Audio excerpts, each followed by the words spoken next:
Hola gente, ¿cómo están? Segundo video que censura de por medio. Vamos a estar mirando un poco el proceso desde esta instancia hasta esta otra segunda instancia. O por lo menos eso es lo que me gustaría decirles. Voy a tratar de ser breve en cuanto al tema técnico. Me hubiese gustado grabar todo el proceso de cómo hice esta ilustración. Pero por ejemplo, toda la parte en la que estuve dibujando y pintando la espada, que me costó un huevo. Tema de que tengo un low PC.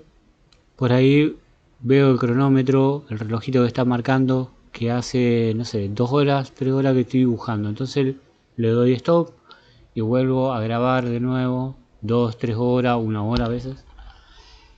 Y se van sumando los clips. Cada clip mide muchísimos gigas. No tengo disco suficiente para grabar como debería ser. Y si tenés en cuenta que estoy en sesiones de hasta 20 horas, 16 horas, 15 horas pintando durante 3, 4 días, 4 días y medio, entonces no hay disco que aguante, no tengo RAM suficiente. Y desafortunadamente estos clips, algunos de 2, 3 horas, de pronto el disco dice que no, que necesita un codec, que no los puede leer o que el archivo está corrupto. Evidentemente está corrupto, pero lo único que te muestra cuando está grabando es el reloj. Así que yo estoy confiado de que estuvo grabando, y cuando empiezo a recuperar todos los clips para empalmarlos y hacer este video, me encuentro que hay archivos que nunca se grabaron en realidad. A veces termino de grabar una sesión de 2-3 horas y simplemente lo abro para verlo, a ver cómo quedó, y no grabo nada. Entonces hay muchas partes que se perdieron. Hay un segundo dibujo, una segunda ilustración que hice, que tiene que ver con el personaje que fue el villano, el antagonista de la serie de Thundercats, Munra, el inmortal. Que por ejemplo, ella va a venir la semana que viene. Les voy a mostrar un poco también del proceso de ilustración.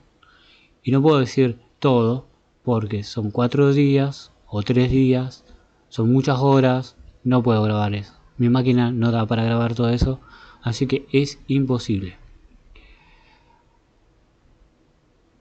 Estas ilustraciones, tanto la de Munra que van a ver la semana que viene, si pasan por acá, por el canal,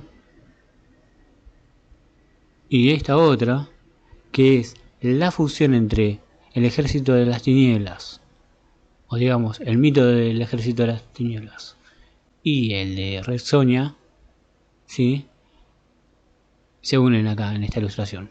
Porque quien tiene la licencia o los derechos sobre los nombres o los títulos de los personajes, o sobre la franquicia, no sé bien cómo es, porque hay un tema entre que si tenés los derechos de la revista o de los personajes, o podés tener derechos de un personaje pero no podés usar el título de la revista.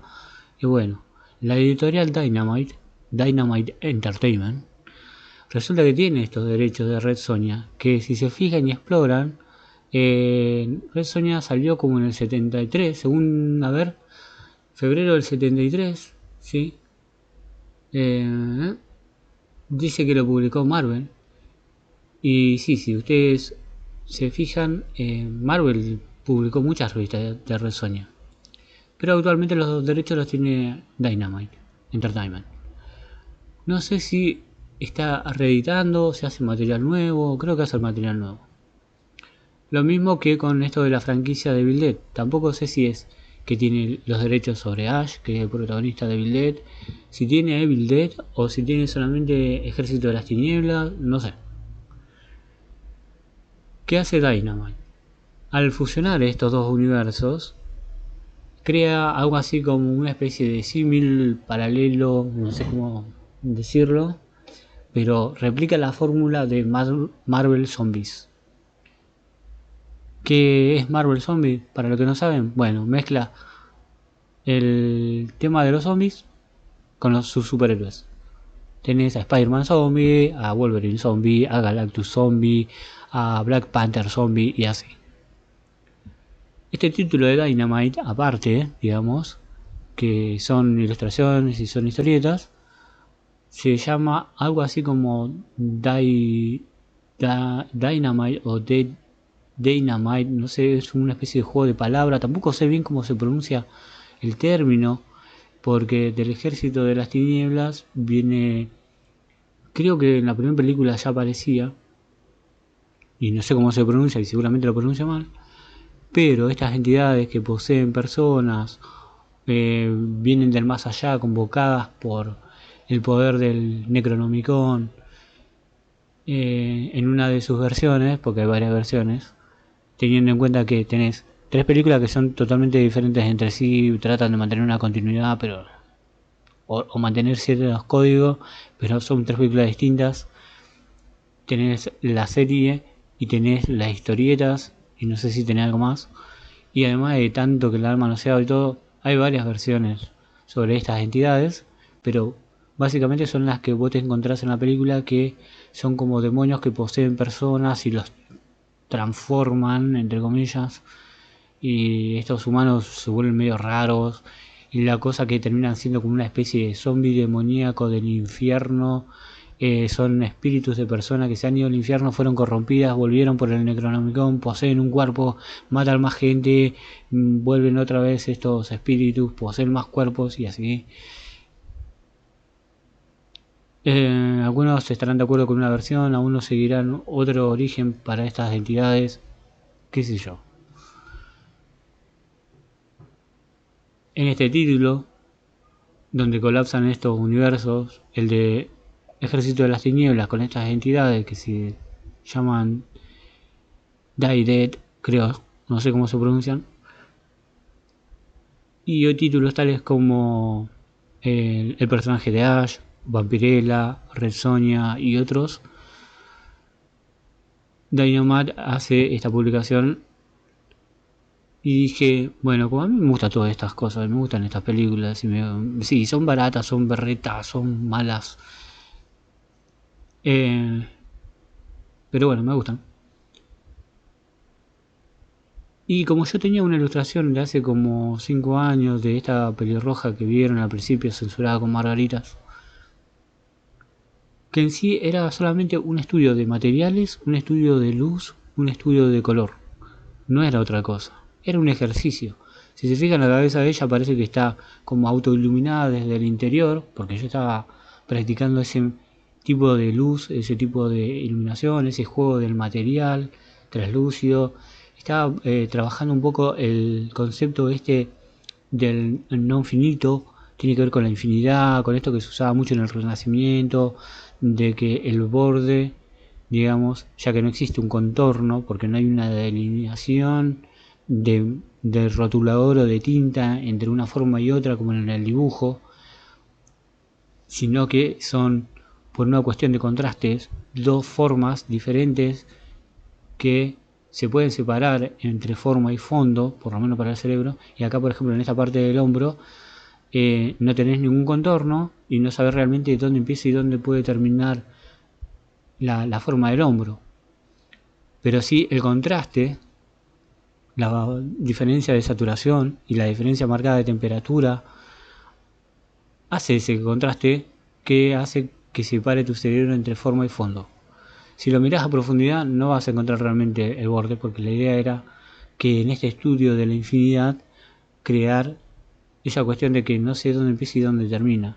Y eso también es un elemento del terror.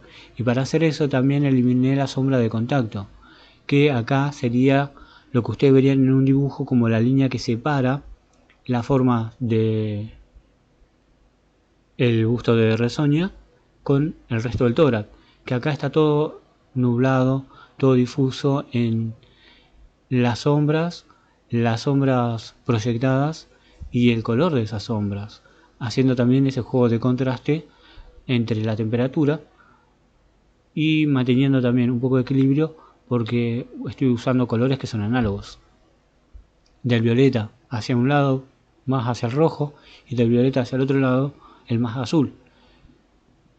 El azul y el rojo no son los de máximo contraste, pero sí la gente siempre los ha visto como que son como los contrastes.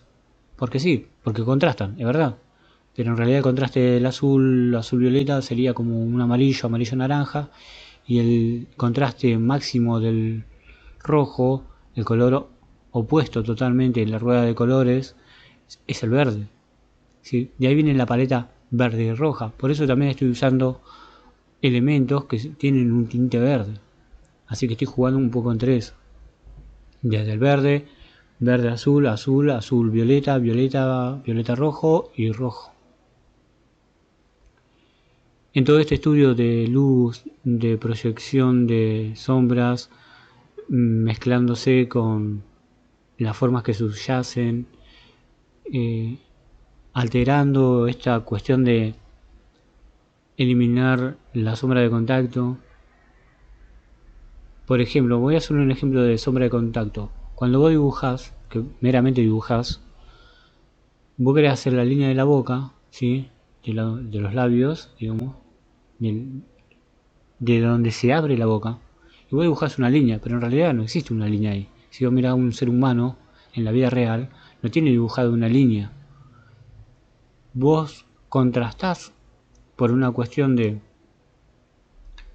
del tono, de niveles, ¿sí? De valores, sobre todo, de temperatura, lo que fuese, pero sobre todo de valor. Y podés separar en tu mente, en tu cerebro, que uno es el labio superior y el otro el labio inferior. Pero tu cerebro también simplifica, y también por una cuestión de que tu cerebro absorbió ese símbolo de todo lo que ha visto ya preexistente, y entiende que si dibujo una línea así, que parece un arco de Cupido, dibujé la boca. ¿Funciona? Sí, porque todos lo hacen. Se hace, se entiende, está bien. ¿Es real? No, no es real. No hay nada de real, ni nada de realismo en el dibujo, porque es un dibujo. Y en una pintura, porque es una pintura. Ni siquiera es tridimensional, o sea, ni siquiera tiene volumen. No, no es real. No es real. Tratamos de imitar la realidad. Pero interpretamos, recibimos la realidad. Y después la volcamos como nosotros la vemos. Para hacerlo de la mejor manera posible, uno va aprendiendo principios de dibujo, aprendiendo técnicas, cosas así. Ahora bien, esta línea de contorno, como veníamos hablando, que no existe, sino que son formas que separa tu mente, ¿cómo marcas esa separación en un dibujo que quizás es solamente blanco y negro, papel y lápiz, tinta y pincel sobre lienzo? Bueno, es una sombra de contacto, esa pequeña línea, esas líneas que en realidad no existen, como esas líneas, aunque son muy chiquitas, que son el símbolo de que es el agujerito de la nariz. Y eso existe, no existe en la vida real. Pero sabemos que ahí hay una parte de mucho contraste por una diferencia de niveles, por las sombras proyectadas, porque no le da la luz, y se crea este contraste de valores muy fuerte. Entonces, si vos, es más, escanearas una fotografía o tomás una foto de internet y le cambiás los niveles y la posterizás, vas a notar que seguramente, o en la mayoría de los casos, el agujerito de la nariz aparece como una marquita negra, un puntito, un circulito negro, más o menos relleno, más o menos grande, o forma de gota, o con forma de riñón, o con forma de círculo, o algo parecido. Cuestión, son símbolos que están en la mente, símbolos que funcionan, pero acá el ejercicio era eliminar todo eso, ¿sí? Y jugar con todo lo demás que queda. Eso es un poco para explicar por qué está todo así tan iluminado, tan raro. Y además todo este color violeta que tiene que ver con el tema de la fantasía, de algo onírico, de algo que no puede ser y de algo que no existe. Todas estas cosas así también tienen que ver con elementos que constituyen el terror de forma gráfica. Sí, porque la infinitud es un elemento del terror. Una persona ve a un vacío, ¿no? Una puerta que está abierta, pero no se ve absolutamente nada para el otro lado, y eso te causa inquietud. Si vos ya ves al monstruo todo como es, ya no te da miedo. te puede causar repugnancia, te puede causar rechazo. Puede ser grotesco, puede ser feo, sí. Pero se va el terror, se va el pavor, se va la idea de tu mente, se va el qué será lo que se esconde ahí, o qué forma tendrá eso que no alcanzo a ver totalmente. Así jugó Ridley Scott con el asunto del Alien en el octavo pasajero, Alien el octavo pasajero, la primera película de Alien. Mientras menos se muestre, era mejor. ¿Por qué? Porque cuando no se muestra, tu cerebro completa eso. ¿Y con qué lo va a completar? Tu cerebro lo va a completar con lo que a él le da miedo. A él le saltan las alarmas. Y a otro le va a completar con lo que el otro le está dando miedo. ¿Sí? El elemento importante de cómo componer el terror no pasa porque es más grotesco o menos grotesco, sino saber detonar estas alarmas en la mente de las demás personas. ¿Sí? Es un poco eso. Otro elemento del terror que también juego acá es el miedo a lo vivo. ¿Por qué? Vamos a hacer un ejemplo. No le tenés miedo a tu vecino. Sí, salvo que le das plata. Bueno, si se te acerca vas a disparar. Una reacción lógica. Cualquier humano lo haría. Tu cerebro sabe y puede reconocer el estado, ¿sí? Natural, normal, las condiciones que se van a dar, que son normales, que son de todos los días. Va a reconocer que tu vecino cumple esas condiciones, viene acercándose hacia vos, no te va a dar miedo. Ahora, si está lleno de sangre, los ojos blancos, la lengua le cuelga 1 metro, las tripas también, se le sale el cerebro por el cráneo, hace un ruido raro, viene en 4 caminando como un fantasma japonés, obvio vas a salir corriendo. ¿Por qué? Porque lo que se supone que está vivo se mueve como quizás como algo que está vivo, aunque no sea normal, pero por las condiciones que tiene te causa repulsión y asco y te va a dar temor. Lo que vos conoces en su condición normal, como es cuando está vivo, al verlo con otras condiciones, te va a dar un poco de no sé, pavor, de miedo, preocupación. Hay una gama re amplia de emociones. Hasta te puede dar preocupación, te puede dar compasión por ello, repulsión. Pero si te causa incertidumbre, angustia, miedo, bueno, ese elemento del terror está funcionando. Es como una persona que se te acerca con la cara llena de úlceras y sin, no sé, mechones de pelo que le faltan, la piel toda reseca, deteriorada y se te acerca. Capaz que solamente está enfermo. La situación es dentro de un hospital y se salió de una habitación. No es un zombie endemoniado.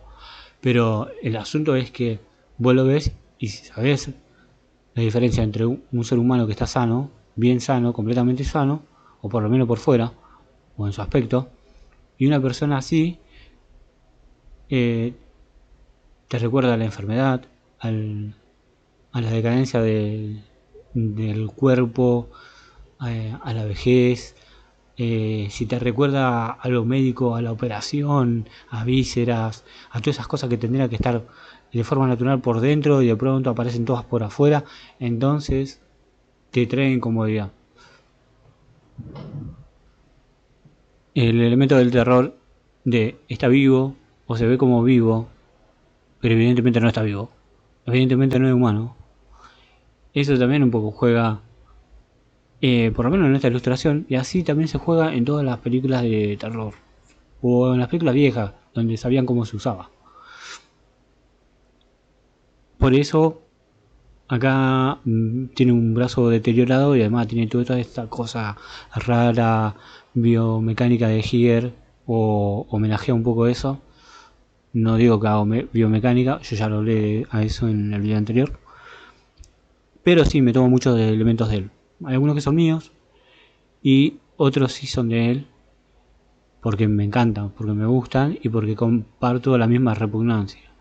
Entonces, Acá, al verla de esta manera, si vos la vieras, parece en principio una mujer, pero evidentemente no, o no es humana, o algo le pasa, o es Terian, qué sé yo, no sé, Otaku, no sé, viene a hacer cosplay. Pero no creo que te cause mucho agrado ver una cosa así realmente en vivo. Y también ese tema de que el terror o lo que te causa miedo puede ser fascinante. Porque, por ejemplo, la ilustración esta apela un poco también a lo básico de un ser humano o un hombre. Porque también esto va dirigido a un público adolescente y lo van a comprar muchachos. O sea, no sé si habrá muchas mujeres que les gusta este título, eh, Dynamite. No sé cómo se llama, no sé cómo se pronunciaría.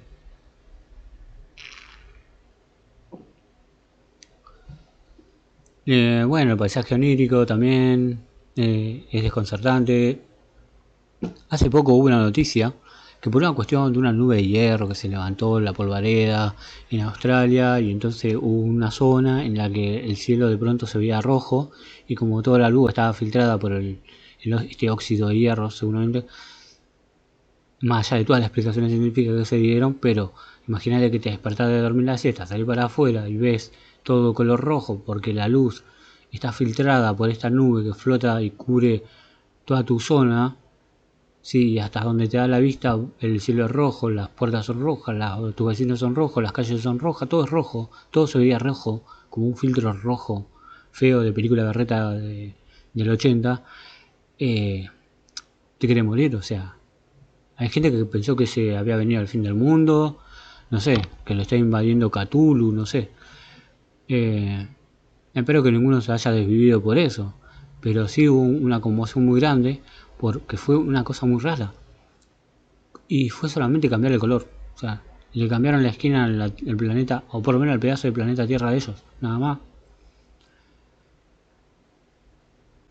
Algo que no reviste ningún peligro, pero te descoloca totalmente. Entonces te, te pone como que te enciende las alarmas, ¿no? De incertidumbre.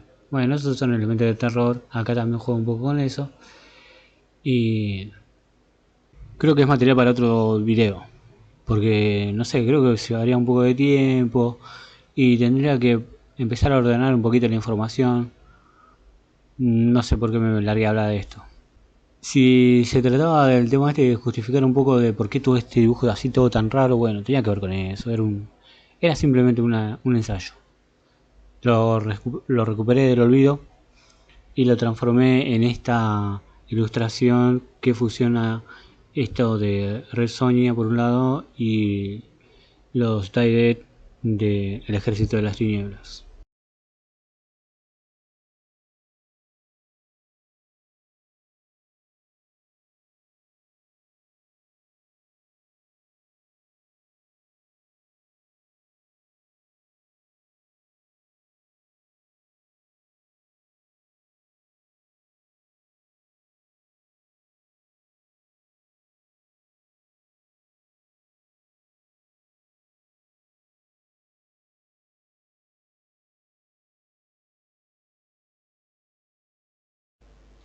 Bueno, gente, gracias por acompañarme hasta acá. Eh, no sé si se llevaron mucho de los comentarios del video, porque yo la verdad que no preparé nada, no preparo guión. No iba a hablar en realidad en el video, no iba a hacer esto de poner las imágenes y las referencias, eso, por lo menos hasta donde lo hice, porque no me llama mucho la atención este tema de hacer videos para YouTube. Me hubiese gustado poder hacer un video guionado, más útil, más didáctico y darle como una receta para el dibujo, 5 tips y todas esas cosas que en realidad no sirven. Pero bueno, en la verdad, la realidad de la ilustración, el dibujo es así. eh, Lleva mucho tiempo y uno está dándole al pincel y dibujando horas y horas y horas y errando y vuelve a corregir y lleva su tiempo y nada se hace con 5 tips ni con unos tutoriales. Es todo un proceso, de un camino bastante largo. eh, Hay que dedicarle tiempo, esfuerzo, dinero y, y después, bueno, uno tiene la esperanza de que eso vuelva y que básicamente te dé de comer para poder seguir haciéndolo y seguir haciendo lo que te gusta. Pero bueno, yo por lo menos no considero que tenga capacidad como para hablar, expresar estos temas, y me hubiese gustado que el video haya sido algo más útil. Quizá la próxima, cuando veamos el de Munra, no sé, explique algo o haga un paréntesis y hable sobre un tema. Eso también es algo que va a depender un poquito de la caja de comentarios. Si alguno quiere saber sobre el dibujo blanco y negro, teoría del color, de composición, diseño de personaje, lenguaje del cómic. Ya con el video anterior, en el que publiqué muchas cosas que fui haciendo durante varias décadas, y bueno, ustedes ya creo que se dan una idea de que tengo un conocimiento, estoy algo basado, y bueno, hay un montón de cosas más que se podrían hablar, hay muchos temas que se podrían tocar, les podría contar y explicar, pero me gustaría saber qué temas les gustaría. Entonces así en el próximo video, ya que les muestro un poquito del proceso de la ilustración de Munro y los espíritus del mal que vimos antes, abro paréntesis, hacemos tutorial, entre comillas, cerramos paréntesis. Y así el video va a ser algo un poco más útil y algo que sea más fácil de digerir. Y de última, que bueno, también, ojalá que sí, les pueda servir. Porque es simplemente mirar el video y de cómo lo hago yo. Si bien por ahí les quiero contar o compartir un poquito de qué se trata, como para que no se aburran tanto y que lo vean, bueno, yo carezco un poco de esta habilidad de hablar frente al micrófono, pero creo que si nos ponemos de acuerdo y ustedes me tiran alguna idea para hacer algo, seguramente lo voy a estar haciendo. La idea es compartir y también dejar asentado este trabajo, lo hice yo para la editorial. Así que deseenme suerte y nos estamos viendo en la próxima.